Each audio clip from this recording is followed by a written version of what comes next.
I did not expect that Thursday morning to unfold the way it did. I had woken up groggy and irritable, trying to push through a morning meeting that was a mess of delays and technical glitches. I had no idea, as I stared at that flickering screen, that life as I knew it was about to implode. In fact, I almost ignored the sharp pain that hit me square in the stomach. Maybe it was anxiety or too much caffeine, but it was bad enough to make me double over, drawing the eyes of my coworkers across the open floor. My boss, Steve, a good guy, usually straightforward and always fast with a joke, had waved me off with a casual, "Just head home, Dylan. Probably that green juice you keep downing. It's bound to bite back eventually." I didn't argue. The prospect of going home, crashing on the couch for an hour, sounded good. And with Lily still at work, I figured I'd have the whole house to myself.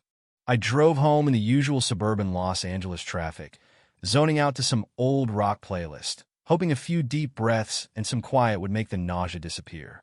It was a mild day, breezy with a touch of early autumn coolness. It made the quiet streets around our house seem somehow empty, eerily still. But I shook it off as I parked, noticing the faint scent of lavender.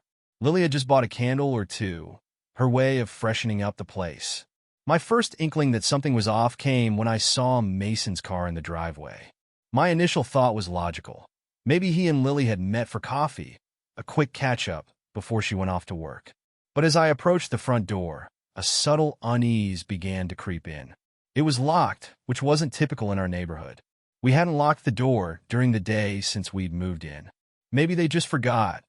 I muttered to myself, my hand fumbling for the key. I pushed open the door, and the silence hit me like a wave. The lavender candle was burning on the entryway table, its scent stronger, more oppressive. I noticed something else now, a faint rustling from upstairs, then a soft murmur. It felt surreal, as if I'd stepped out of my own life and into some twisted version of it. I moved quietly, my mind resisting the obvious, but my gut already confirming it. I walked toward the staircase, trying not to make a sound, every step pushing me closer to the impossible. And then, from the top of the stairs, came a sound I couldn't mistake. Laughter, breathless, shared between two people.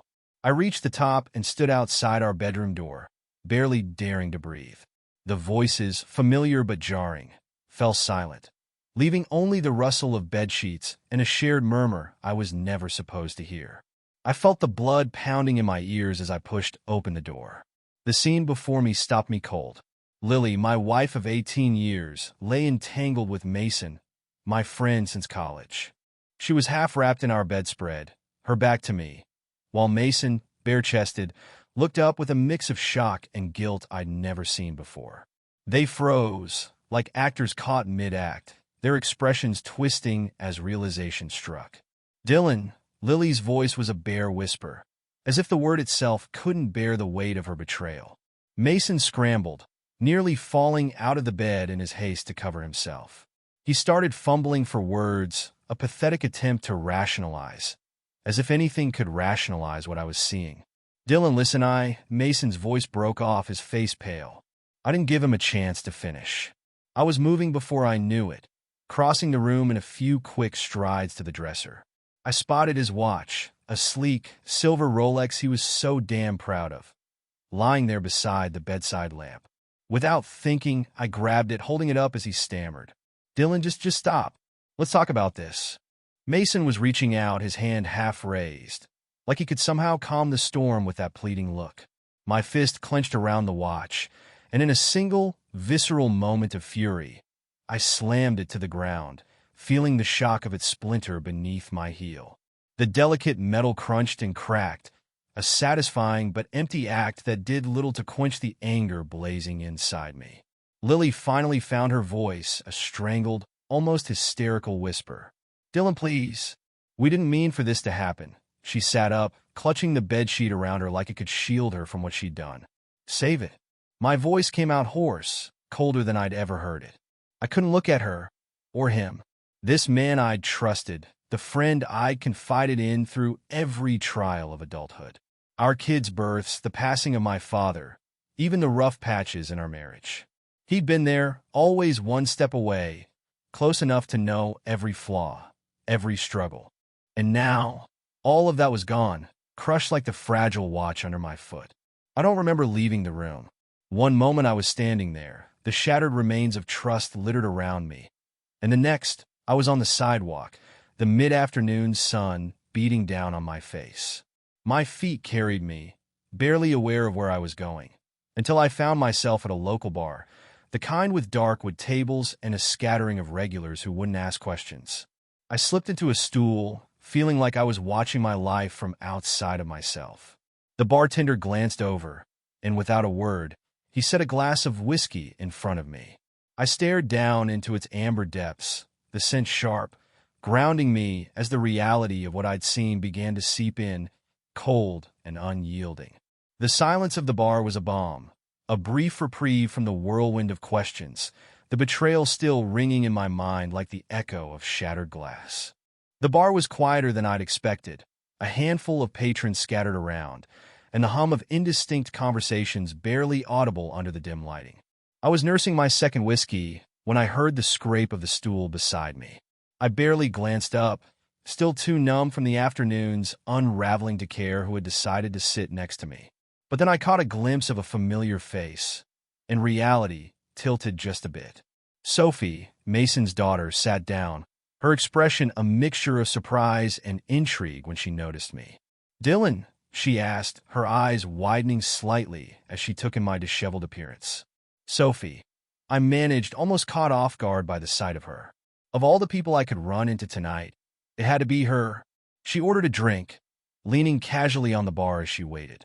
I could tell by her posture, shoulders relaxed, fingers tapping lightly on the countertop, that she had no idea what had happened today, what I had just witnessed. Her face was calm, unaware, innocent of the chaos that was still ricocheting through my mind.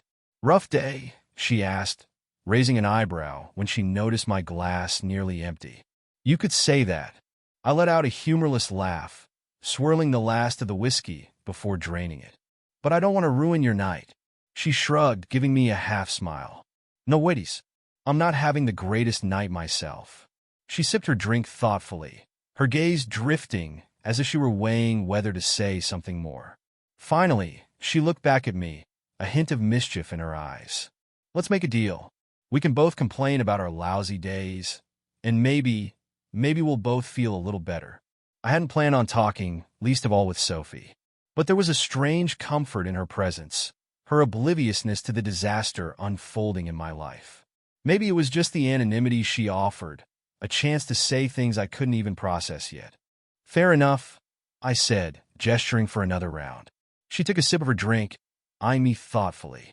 "So, I'm guessing whatever happened must be bad. You look like someone punched you in the gut." Her words hit closer to the truth than she realized.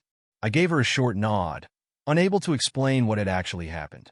Instead, I just said, "You ever find out something you wish you hadn't?"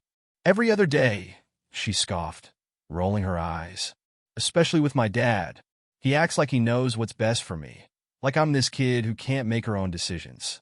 I know he's been through stuff, but sometimes it's like he's smothering me." I watched her, the words hanging between us. There was a complicated resentment in her voice, something that went beyond the typical father-daughter friction. "Mason's a bit traditional," I ventured carefully. "That's putting it mildly," she muttered. "He never lets up. School, work, even who I date. It's like he has this whole life mapped out for me, and I'm just supposed to follow it." She shook her head. "He'd probably flip if he knew I was out tonight." I nodded, feeling a strange solidarity. Mason's meddling, his intense need to control. Suddenly, it felt hypocritical. "Funny," I said, biting back the bitterness in my voice.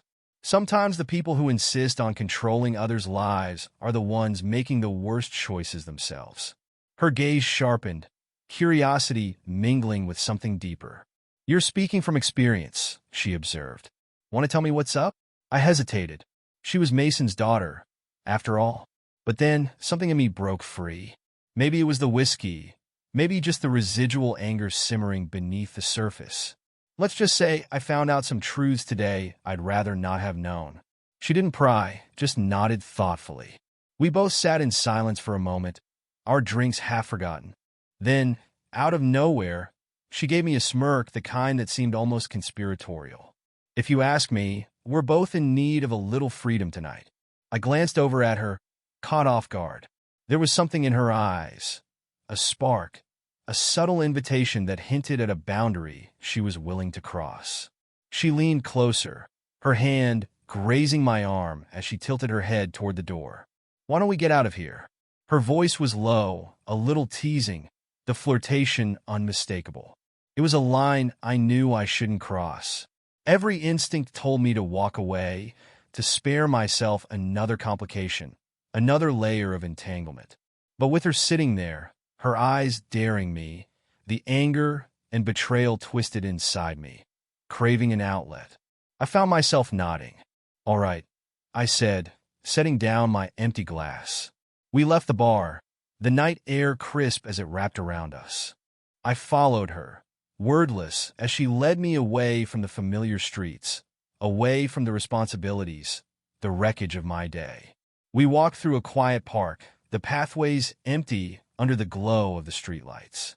It was strange, surreal even, how quickly things had shifted, how much darker the world seemed now that the veil of my marriage had been lifted. Sophie broke the silence, glancing over with a sly smile. "You know, I'm not usually this impulsive," she admitted, her tone playful yet measured. "Me neither," I replied, my voice carrying a raw honesty I hadn't intended. But it was too late to reel it back, the two of us connected by an unspoken understanding of mutual rebellion. We stopped by a bench, the silence stretching as she took a seat, looking up at me, expectant. Slowly, I sat down beside her, close enough to feel the warmth radiating from her. She leaned in, her gaze searching mine. Her hand slipped over my arm, tentative but insistent, and in that moment, something snapped within me. I tilted forward, our lips meeting in a heated exchange that silenced every last bit of logic, every warning that had been buzzing at the back of my mind. There, in the stillness of the night, I let myself unravel. For the first time, I surrendered to something reckless, unrestrained, fueled by the betrayal that had gutted me.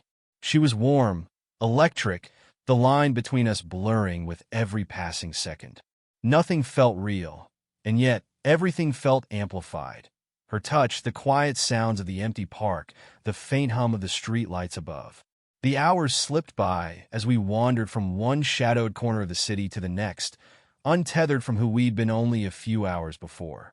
By the time dawn hinted on the horizon, we had left behind more than just the constraints of our roles. We had shared a defiant escape, one that would complicate everything further. As we finally parted ways, her fingers lingering on my arm, she gave me a half smile, a wordless acknowledgement that this night, this crossing of lines, was both unexpected and unforgettable. The morning after that twisted night, I woke up feeling hollow, my thoughts coiled around the bitter memories of the previous day. Everything felt muted, dulled. The entire world had lost its familiar color and form, and instead of the predictability I once took comfort in, there was only an unsettling murkiness.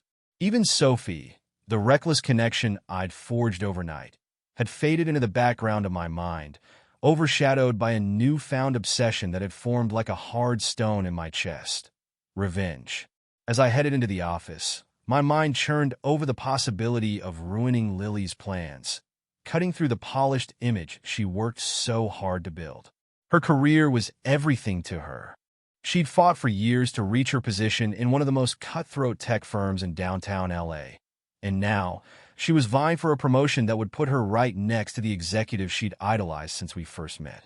But as I thought of her in that room, confident and admired, something within me hardened. She deserved to feel the sting of betrayal as I had. Sitting at my desk, I glanced at my phone, still filled with unanswered messages from Lily. I didn't bother reading them. Instead, I busied myself with figuring out how to access her laptop and twist her upcoming presentation into something that would crumble her credibility. She often left her work computer at home to finalize her presentations in the quiet of the house, and that night, she'd left it open in the study. In a fit of anger, I grabbed it this morning, planning my way forward with a grim sense of satisfaction. Around lunchtime, I found myself parked near her office building. From the passenger seat, I pulled out her laptop, opened it, and sifted through her files until I found the final presentation. The future of hybrid cloud solutions, a sleek, meticulous arrangement of slides. My eyes scanned through it quickly, searching for the right places to add a few well-placed bombs. Toward the end, I embedded subtle but culturally insensitive images and phrases that only someone from the executive team's international branch would notice and take offense to. A small dig here, a questionable phrase there. Nothing overt, just enough to make her look careless, even unprofessional. She would walk into that boardroom confident, and by the end of it, the polished persona she'd built would be marred by whispers and raised eyebrows. After another sweep through the file to ensure every bit of sabotage was concealed within harmless-looking slides, I closed the laptop and placed it back in my bag. But I didn't stop there. From my phone, I opened an anonymous email account, composing a brief message to her boss, Jake. This is difficult to write, but as a concerned observer, I think you should know that Lily's personal life has been chaotic lately, and it seems to be affecting her focus and priorities at work. The last thing I want is for her reputation to suffer, but if I were you, I'd keep an eye on her performance in today's presentation. I hope I'm wrong about her. With that, I sent the message, watching as it vanished from my screen with a faint sense of satisfaction. I knew Lily wouldn't be able to recover from what I'd done, and in the silence of my car, I felt an odd calm. She would soon feel the cracks in her own foundation. Just as I was slipping my phone back into my pocket, a message buzzed in from an unexpected source. Sophie. Her name flashed on the screen, and for a moment, the memory of her from last night, the bold, defiant way she'd looked at me, flickered in my mind. Dylan, can we talk again? Meet me tonight? Her message was simple, almost innocent, but I felt the tangled weight beneath it. I hesitated, a storm of emotions stirring. She was Mason's daughter. Yet here she was reaching out again, pulling me into the very web of deceit that had unraveled my life.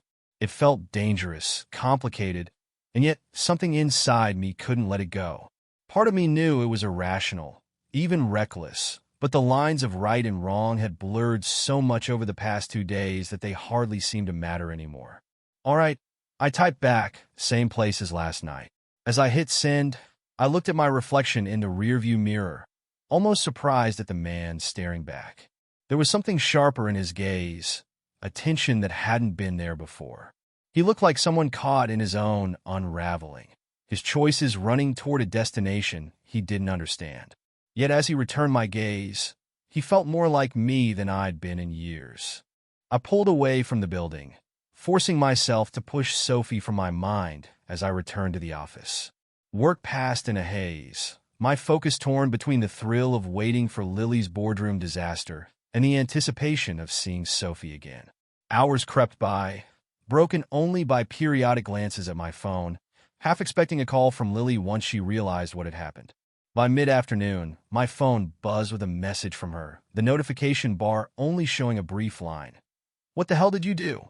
I turned my phone screen down, a quiet smile slipping over my lips as I leaned back, letting the chaos unravel around me. When I saw Lily's message, I couldn't resist picturing her standing in that boardroom, the sudden shock widening her eyes as she scrolled through her own slides, realizing too late the subtle sabotage threaded into every line. I imagined the stifled gasps, the looks exchanged around the table, the slow unraveling of her composure as the realization dawned. The notion kept me going through the remainder of the day, her frantic texts flooding in one after another. When I finally shut my office door behind me, ignoring the mounting notifications on my phone, I could barely contain the satisfaction coursing through me.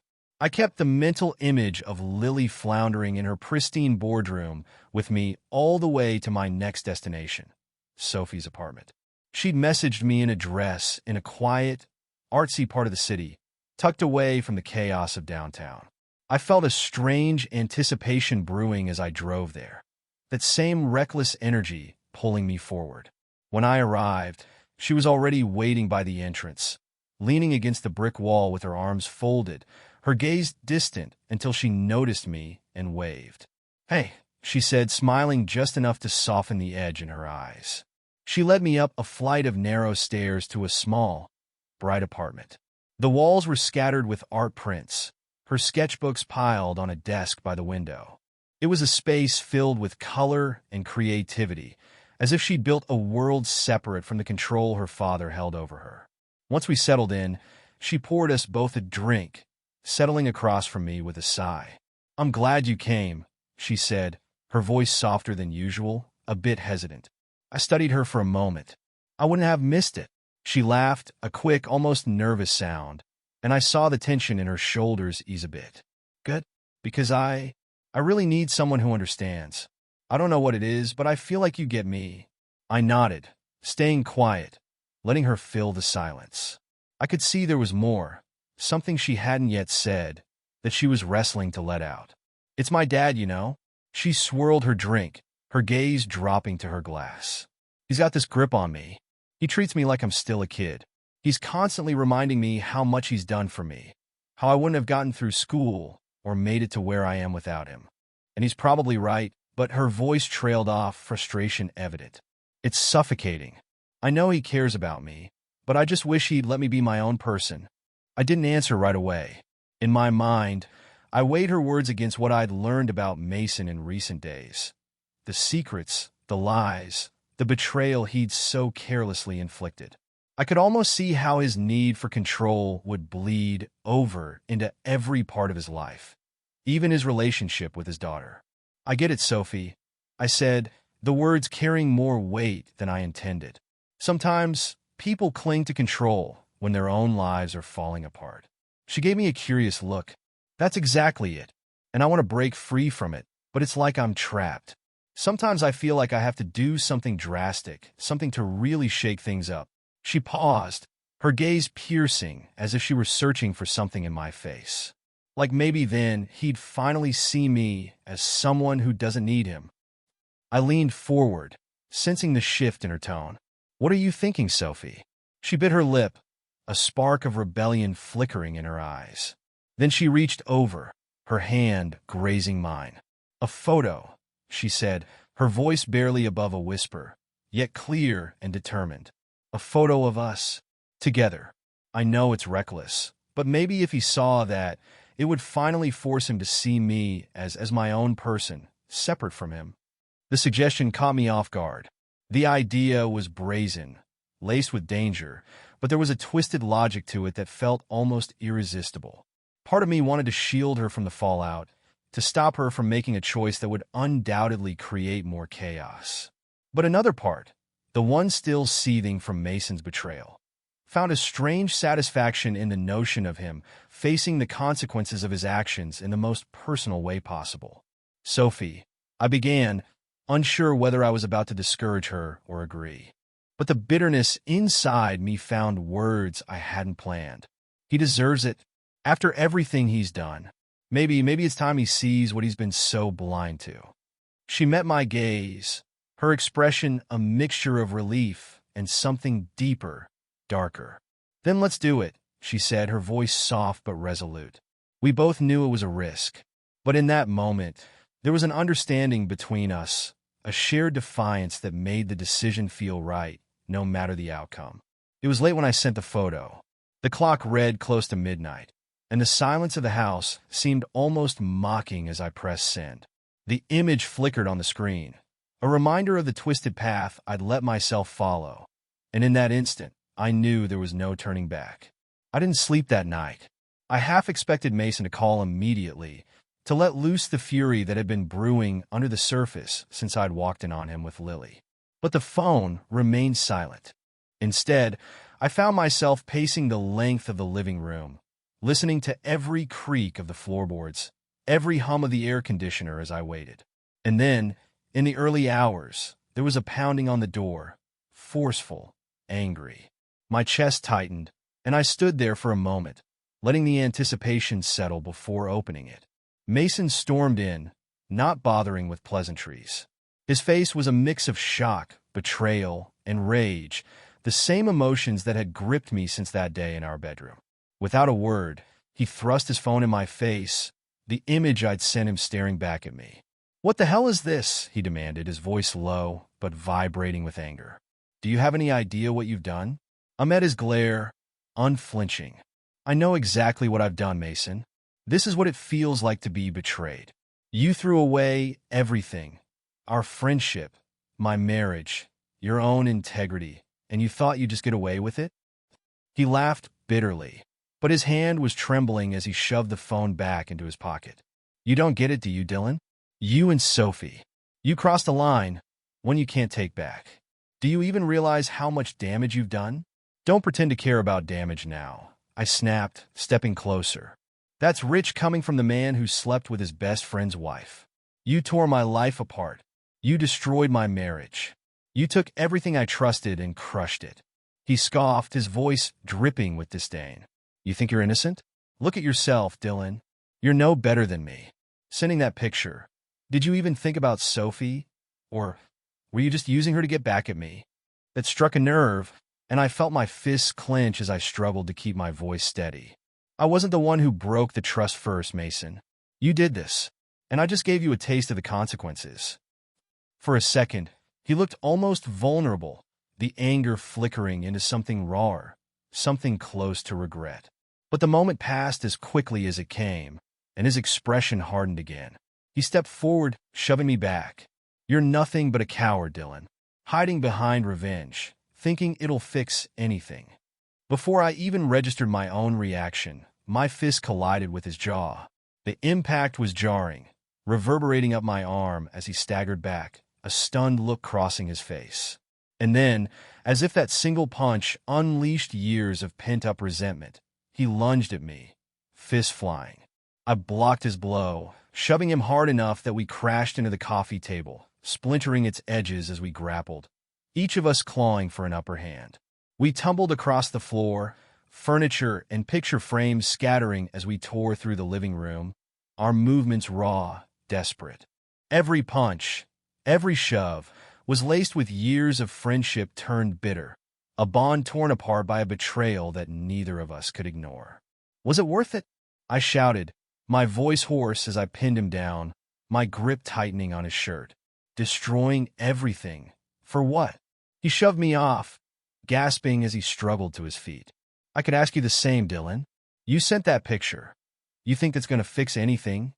We both staggered, breathing heavily, each movement tense, as if one wrong word would reignite the fight. But then, a glimmer of red and blue lights cut through the room, casting harsh shadows against the walls. Sirens filled the air, piercing through our haze of anger.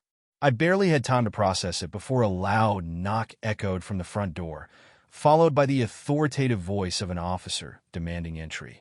Our fight deflated in an instant, the reality of the situation hitting both of us like a slap. We stood there, panting, bloodied, as the police burst in, taking in the scene with steely eyes.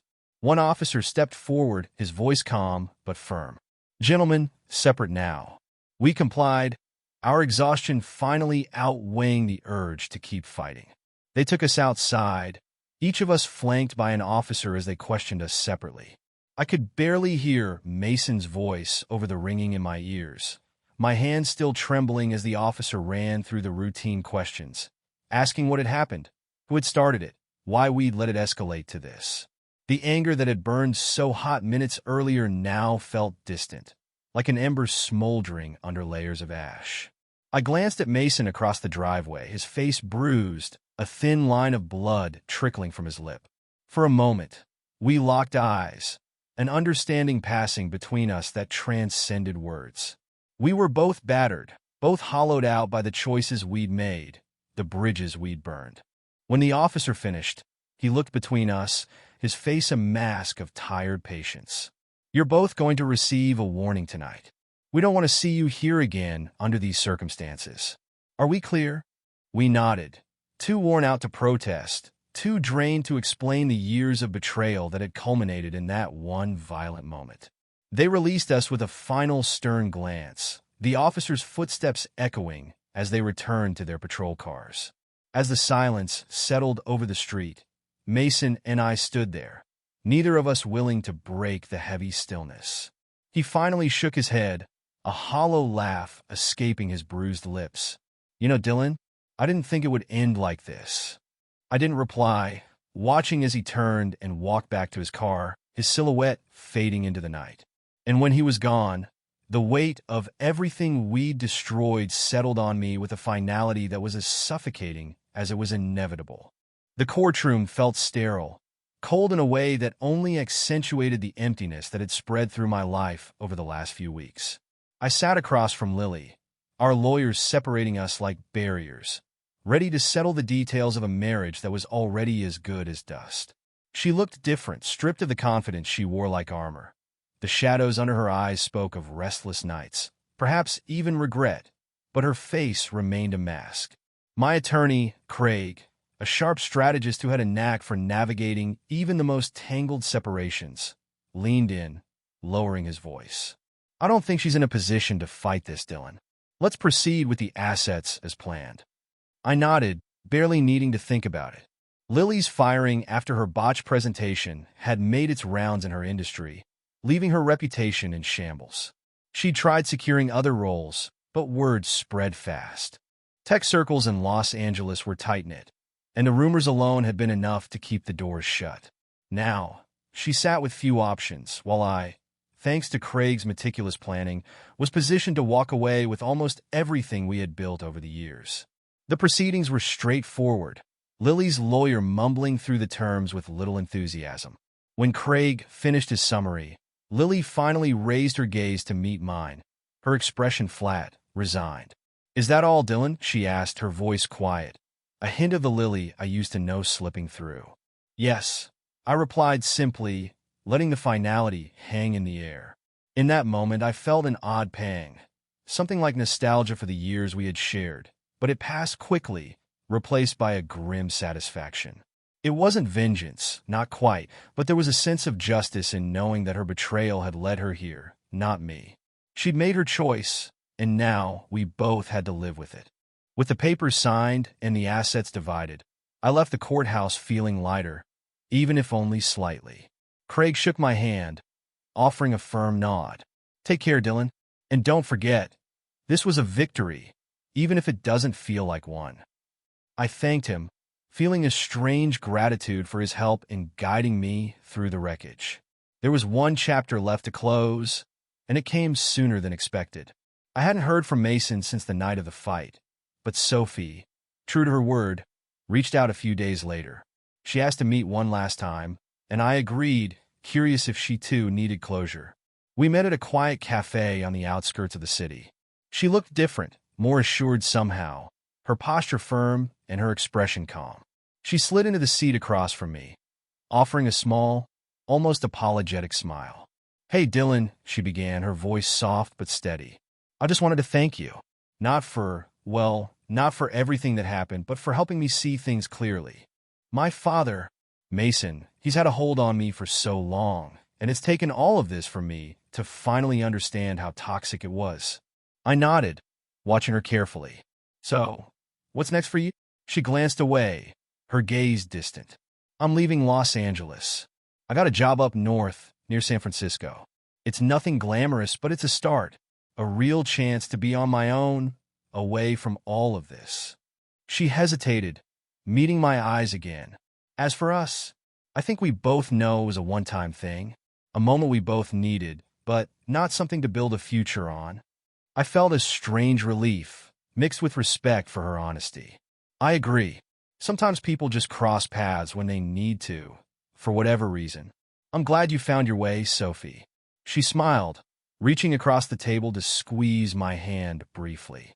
"Take care of yourself, Dylan, and don't let them drag you down. You deserve better." With that, she left, disappearing into the streets of Los Angeles like a thread pulled from a tapestry, leaving me feeling whole in a way I hadn't expected. It was as if her leaving had closed the final door to that part of my life. Not long after, Lily reached out, a request to meet at what had once been our favorite coffee shop. I was reluctant but agreed, sensing there was something left unsaid. When I arrived, she was already seated, nursing a coffee and looking tired, worn. She looked up as I approached, her face softening. though her eyes held a sadness that hadn't been there before. "Thank you for meeting me," she said, motioning for me to sit. "I wasn't sure there was much left to talk about, Lily," I replied, folding my hands on the table. She nodded, swallowing before she spoke.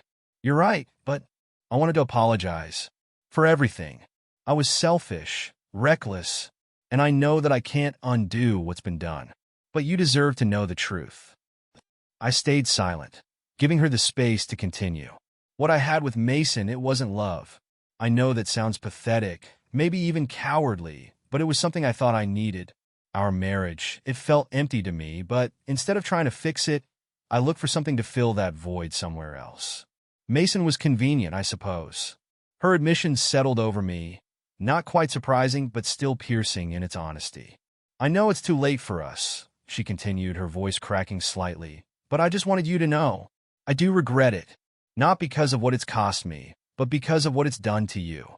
For the first time in months, I felt a wave of calm wash over me. I nodded, letting her words sink in, feeling that final wall between us fall away.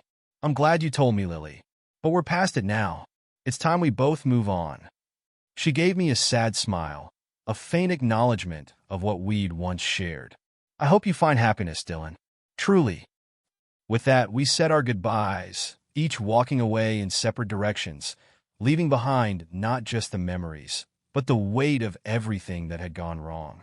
I felt free, as if I had finally shed the remnants of a life that had held me back for too long. Over the next few weeks, I moved into a small apartment on the other side of town. It was a modest place, nothing fancy, but it was mine. It felt like the fresh start I'd been waiting for, a space untouched by the memories of the past year. Life, I realized, wasn't about fixing the broken pieces of what once was. It was about creating something new, something whole. And as I settled into my new life, the solitude didn't feel empty. It felt like the calm I had always needed, but never quite allowed myself to find. In the end, I walked away knowing that I had won. Not in some grand, triumphant sense, but in the quiet, steady way that comes from reclaiming your own life, your own future. And as I looked out over the city that had once been the backdrop to so much pain, I felt a faint, enduring sense of peace. Thank you for listening to this story. Subscribe to the channel, put a like under the video, and write a comment about how you like this story.